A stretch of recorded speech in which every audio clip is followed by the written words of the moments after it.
So, completely randomly, this talk also involves some sheep.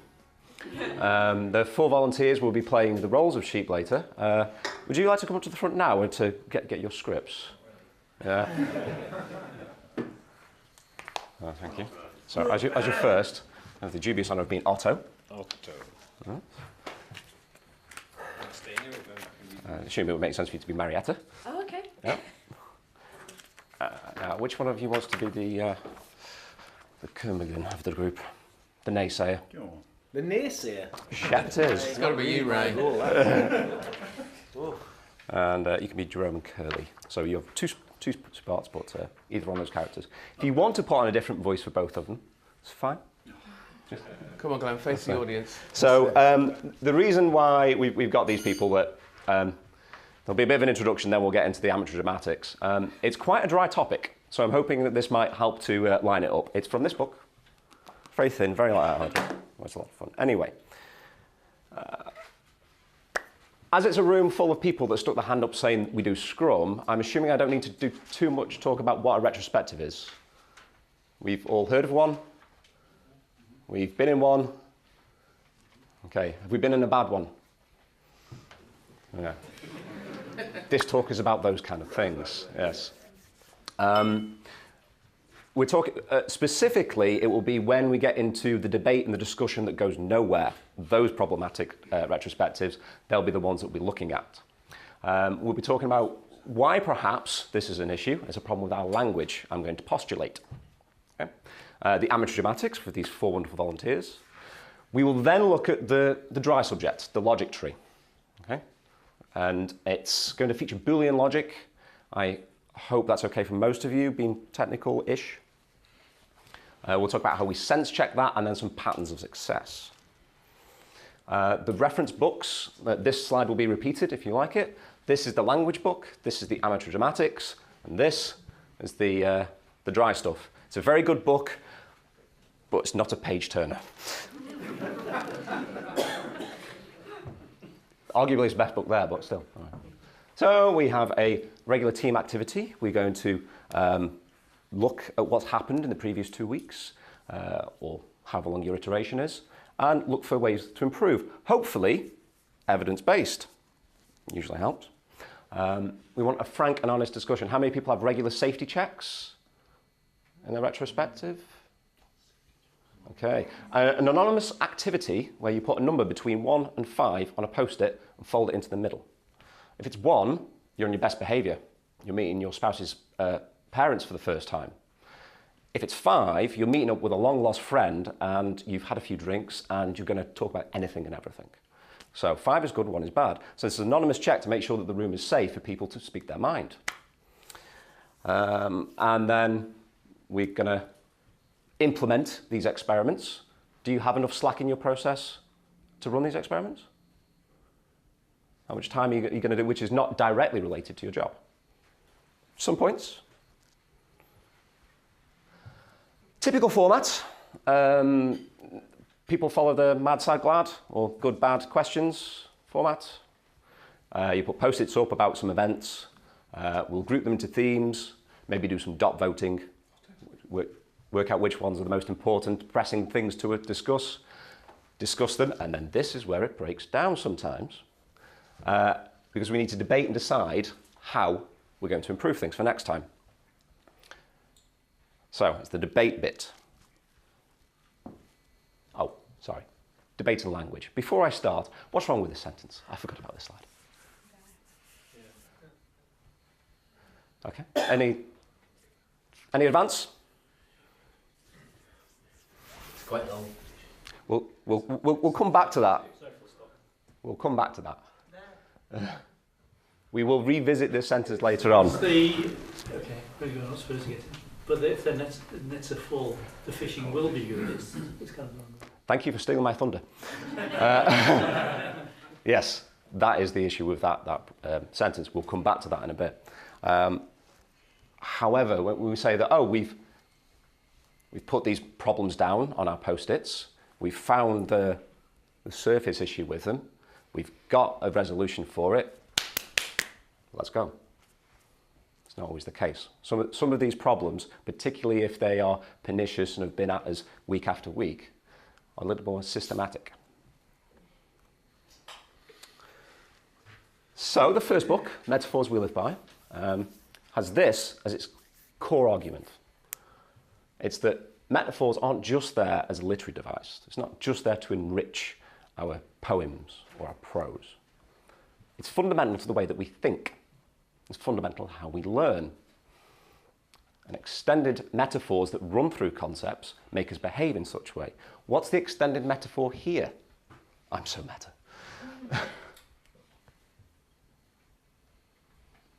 Foundation. Let me highlight a few things. The extended metaphor is that knowledge is constructed. You need a base on which we build upon it. It runs through all of our language, and it's how we think and operate it, and how we go about learning. Okay, now let's look at a different metaphor this time.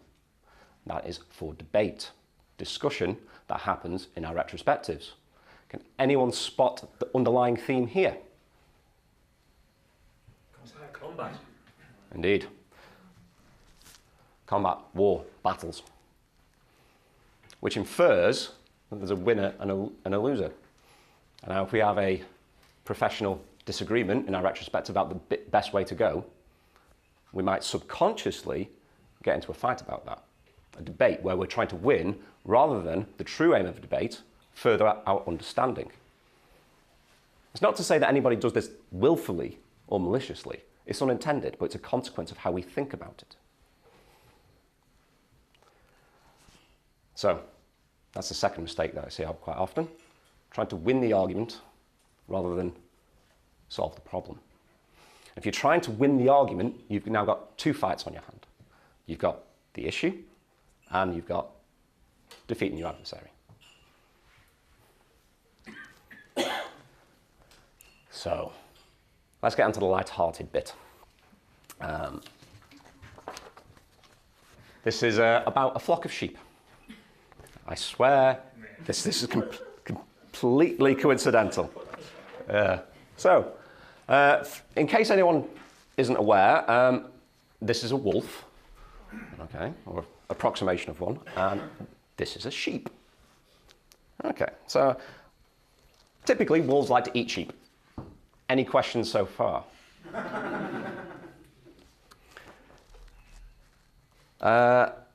If you're a sheep, just going to stress this, a wolf eating you could be considered an undesirable effect. Just getting out there. Anyway. Wolves have always eaten a sheep. Wolves will always eat sheep. And if you're a sheep, you accept this as a fact of life. Anyway, now we begin. I'll take the part of the narrator. A flock of sheep lived in a lush green pasture, surrounded by miles of barbed wire fence for their protection. Life for the flock was usually good, but some mornings they would wake up and find that one of their number was sadly missing, likely served up with mint jelly and asparagus as a wolf's supper the night before. It was difficult to live with such uncertainty, but despite the casualties, over the years the flock grew in size and strength. The occasional loss was sad, but it was to be expected. This was the way it had always been. Meet Otto. Hello. Don't get too attached to Otto.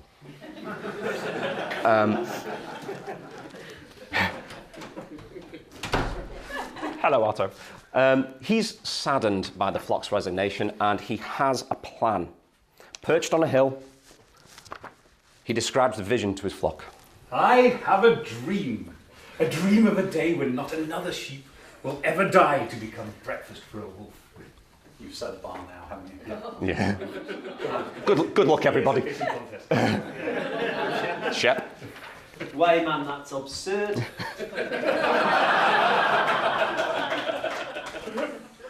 You can't stop the wolf. Remember the two inspiring pieces of wisdom our ancestors passed down to us. Just as the sun will rise in the morning and the sun will set, the wolves will come and the sheep will be lost. And two, wolves, what jerk man.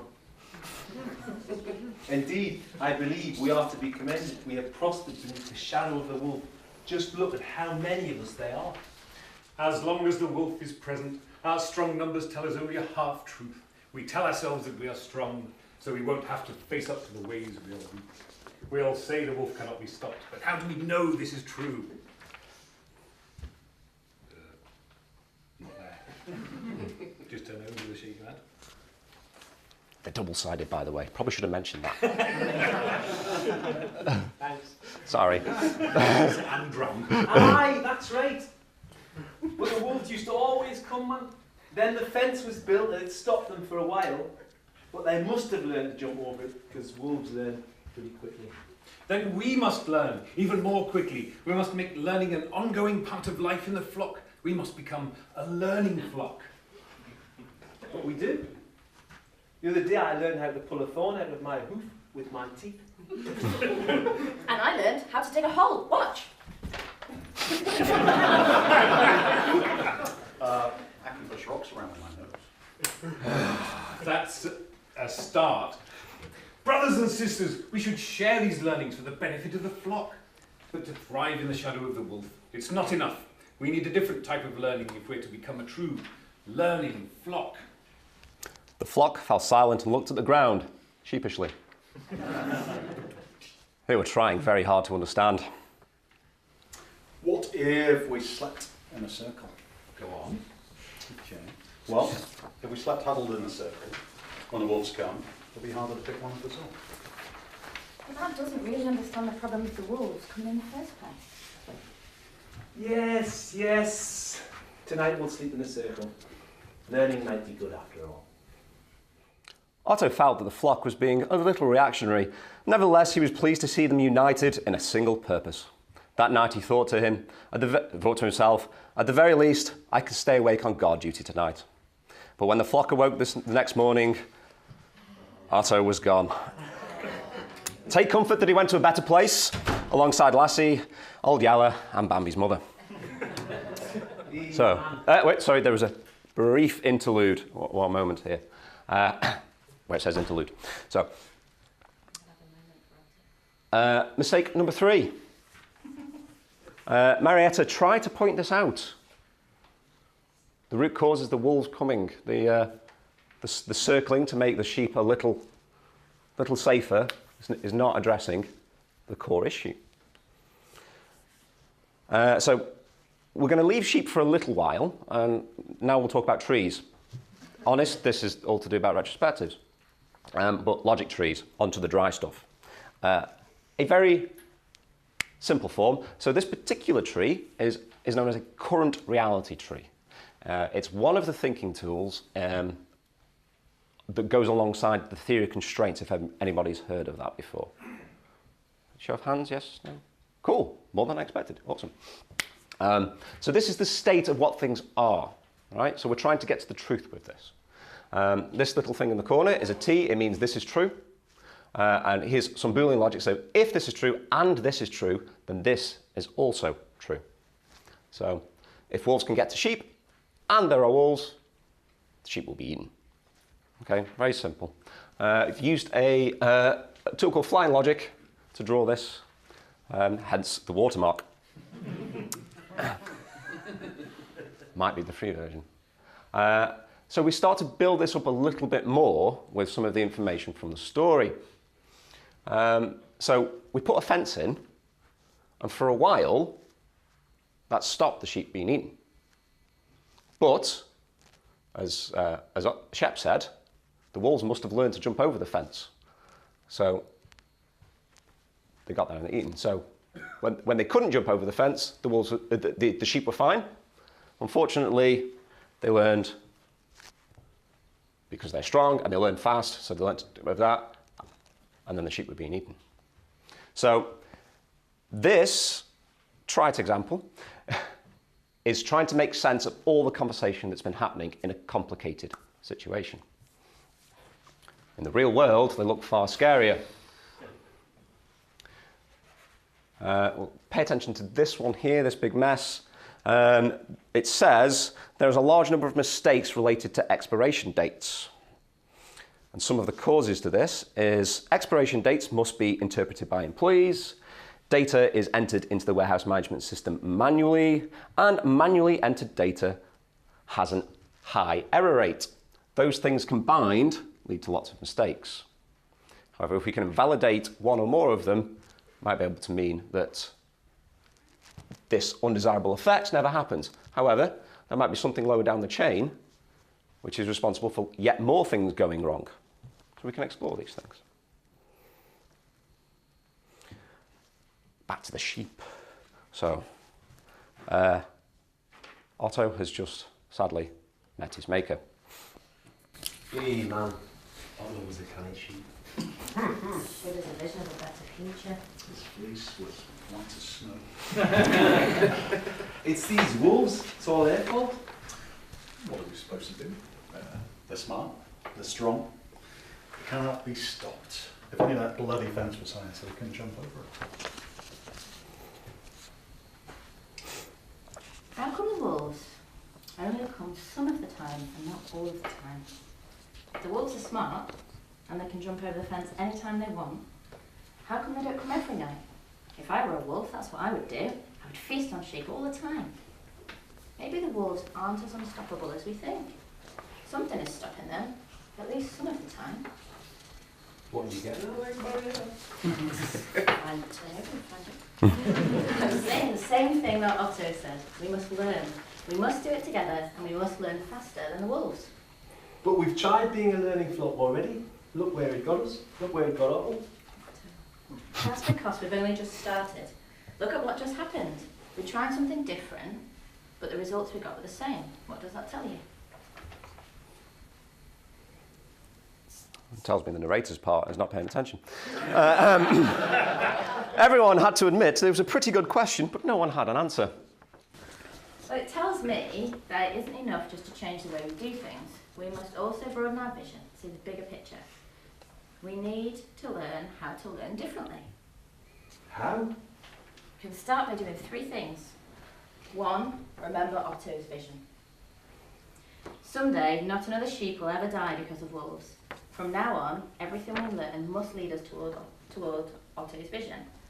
2, everyone says that wolves are too smart and cannot be stopped. We have made all of our decisions thinking that is true. But what if it isn't? 3, let's figure out how to do things differently. What do we have to do to stop the wolves? What's it like to be a wolf? Let's go out and get some ideas and information. Let's find out as much about the wolves as we can. Then, let's share everything we know with each other. Aye, well learning may be all well and good, but if that fence isn't tall enough to keep the wolves out, there's nothing we can do. We don't have the tools to make it taller. I won't stand for this kind of disrespect to our ancestors. They taught us that wolves were a fact of life. This little you is making a mockery of our heritage. Marietta's right. The wolves only seem to come at certain times. That doesn't make sense. Last summer, when we had the drought, the wolves seemed to come every day. Maybe the wolves aren't jumping over the fence. It's pretty high, and I don't think any animal is that strong. Later that day, the sheep reconvened to share what they had thought of and discovered. Wow, there's so many sheep here. 1, 2, 3, 4.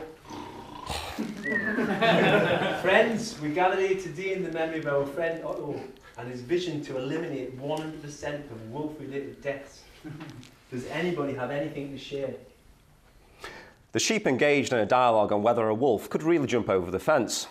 They also discussed the timing of the wolf attacks. All were in agreement that the attacks seemed to increase during hot, dry periods, a decrease after hard rains. They even confessed at how difficult it was for them to rethink their long-held beliefs about the wolves. A sheep named Curly came running up out of breath. Here's my disguise. Come quickly, I found something. I was looking for answers and found this, but I'm not sure what it means. I've got it. The wolves aren't going over the fence, they're going under it. That makes sense. When there's a drought, there's no water going under the fence and the wolves can crawl under it. Wolves can't swim. Aha! Stupid wolves. But does that now mean we're at the mercy of the wolves and the weather? Wait, I might have an idea. Can't control the weather, but we can control the flow of the water. Let's dig! Soon, the other sheep joined in. I'm waiting. Well, Digging a hole under the fence. I can push some rocks around my nose to make a fire. Jerome began building a small dam a few feet downstream of the fence. Soon, there was a small pond around the fence. The sheep let out a grateful bleat at their triumph. Yeah.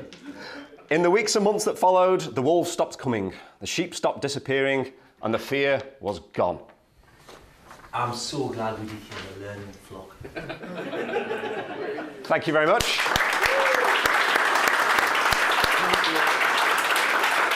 Very good sports, thank you very much.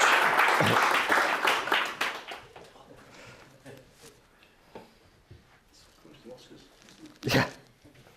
So, let's pretend that in that story the sheep had started to build up their logic trees, because how might they help?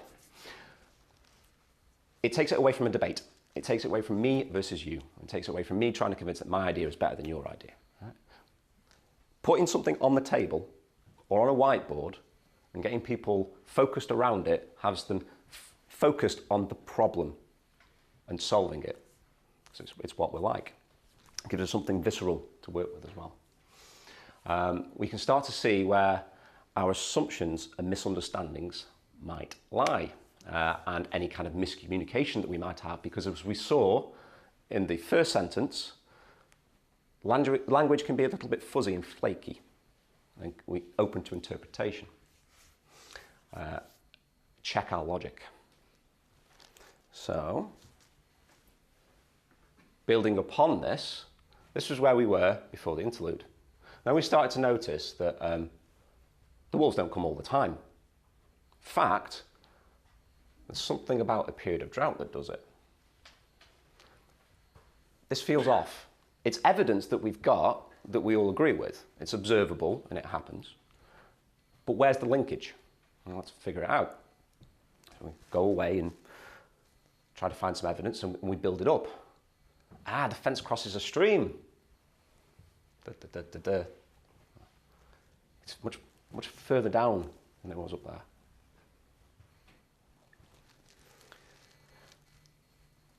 So as you see, these can get out of hand quite quickly. I recommend, if you do end up using a tool like this, draw a circle around what you can affect, your boundary. If you can't deal with the problems that are in there yourselves, you might need to escalate it and ask for help. And point to it and say, oh, we think there's an issue here because it has a knock-on effect. Anyway, about that checking logic. If you pay attention to one slide tonight, this would be it. It's a checklist of sorts that you can go through each of the parts on your tree to justify it and debate it, to make sure that there are no holes. But remember, you're picking fault at the bits of logic, not at the other person. The first check is clarity. Do you agree that the thing that is written makes sense? You might not necessarily agree with it as its message, but you do agree with the wording. And does the thing exist is number two, entity existence. Usually there's a verb and there's a noun, but we want to avoid having if-then logic embedded in there. That's what the diagram is for. Also, avoid what's known as long arrows in any of this. An example of which is, my brother borrowed my car and now it won't start. There's an implication that's hidden in there somewhere that he may be at fault, but that's some if-then logic that's hidden. There might be a number of reasons, and it's just a coincidence in timing that my car will no longer start. Cheers, Barry. Yes, so avoid the if-then logic in there. Causality existence is we're now looking at the connections between the two. Does A cause B? So if there's hot weather, there might be an increase in ice cream sales. If there's a meteor strike, it won't cause hot weather. They are unrelated. Is there sufficient cause between the things? This is the most common mistake, Because if I want fire, I need a fuel source. I also need ignition. I need a spark. And this cause sufficiency often blinds us to where the real problem may lie, because we see one thing causes another, not realizing that there's lots of variables at play. That's sort of an and relationship. We need fuel and ignition. Additional cause is more of an or relationship. So if there's damage to my house, there could have been a fire. Or a car could have, unfortunately, had an accident and driven into my living room. Two very different things that have the same undesirable effect, that there's damage to my property. Have you got cause and effect the right way round? John's carrying an umbrella, therefore it's raining. Cheers, John. That's a little flippant, but the same principle applies. We sometimes get these things the wrong way around. Predicted effect is very useful. Again, this is a sense-checking thing. More useful when you're doing a different kind of tree, when you're starting to look at potential solutions and building what's known as a future reality tree. But is there a predicted effect of this thing existing? So if we agree that this is the case so far, is there something that we've not considered? So if there's a fire, there might be some heat, but there will also be some smoke. So can we go away and find that predicted effect, check its existence, and verify our logic and assumptions? Because if we can't, we might be wrong. And finally, do we have any circular logic? Are we justifying the effect based on its existence? So Stoke City lost the game because they played poorly. Why do you say that Stoke played poorly? Well, they lost the game, didn't they? We have circular logic. It's just going to keep us going around and around and around. On a tree, on a graph, it's quite easy to see this because you've got things referencing each other. That's not to say that we might not have feedback loops somewhere. Well, it's slightly different. You don't have to remember all these in their entirety, but being aware of them will arm you in the future when you're looking at these things to think, actually, it's this kind of mistake. Because I can never remember all of them anyway. That's why I keep glancing down. So yeah, it's not just current reality trees. We can apply this to what might be a future state. There's also a tool called Evaporating Clouds, where we have two options and they're in conflict. We can do A or B, we can't do both. How do we use it as a dialogue to get to an outcome that we all agree on? That's an hour in itself. We're not going to go into that, but it exists. Finally, 5 whys. If you're doing any kind of, there was an outage. Why was there an outage? Because there was a failed deployment. Why was there da-da-da-da-da-da? Use these types of thinking checks to build up a little bit of a tree. And a small word on implementing this. I'm a big believer in this kind of thinking and these kind of tools, but I've had different levels of success with different teams, shall we say. The most successful approach that I've found is to do it subtly. Being sat in a retrospective, waiting for one of these debates that's going around in circles to occur, and to just start sketching out some things on post-its or on index cards myself and laying them in front of me. As I start to try and piece together the information myself, people will then latch onto it and try to work out what's going on, and then I can explain some of the bits and say, well, I think your logic is incorrect here because these two things don't match, or there's a gap missing. What don't I know? What am I missing? I'm outside here. So I don't use a tool like Flying Logic. I use paper and pens because it's just easier. It's less dry that way. This good gentleman over here stole my thunder. So after I've corrected the honeypot, as it were, let's look at this in a tree. We've said that these are preconditions for fishing being good, but as we know, they're indicators. They're a sign that fishing is good.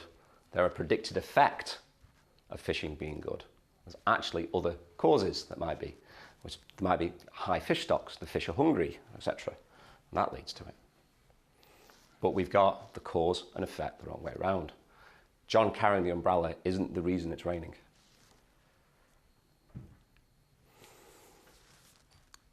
So, there's some patterns to success with these kind of things. That's a clear common purpose. If you can't agree on your goal, conflicts are just going to happen. Yeah? Usually, when we're in a room like this, there's some sort of software to deliver to the company, but it's not always. Sometimes we can solve the problem they've got without writing a line of code, which is infinitely better. Right? More inertia. We've done it this way all the time, so therefore we're going to carry on doing that. Now you get the received inertia from the company, but you also get it in the team as well. That have tried a few things, and they've got into that route. What's even worse is when there was a bloody good reason for doing it in the first place, but that reason no longer exists. So a whole process that's spun up because of something that's gone away continues. So that's why we need to reevaluate the situation and look for what assumptions have changed because the landscape has moved. Be evidence-based, not opinion-based. And look for a root cause, not a superficial action. This is a continuous process. There is no start and end date. You know, it's inspect and adapt all the time. Because the competition will be also. Peter Senge says that the only sustainable competitive advantage is your organization's ability to learn faster than the competition. And that is the reference books again. And that is me done. Any questions?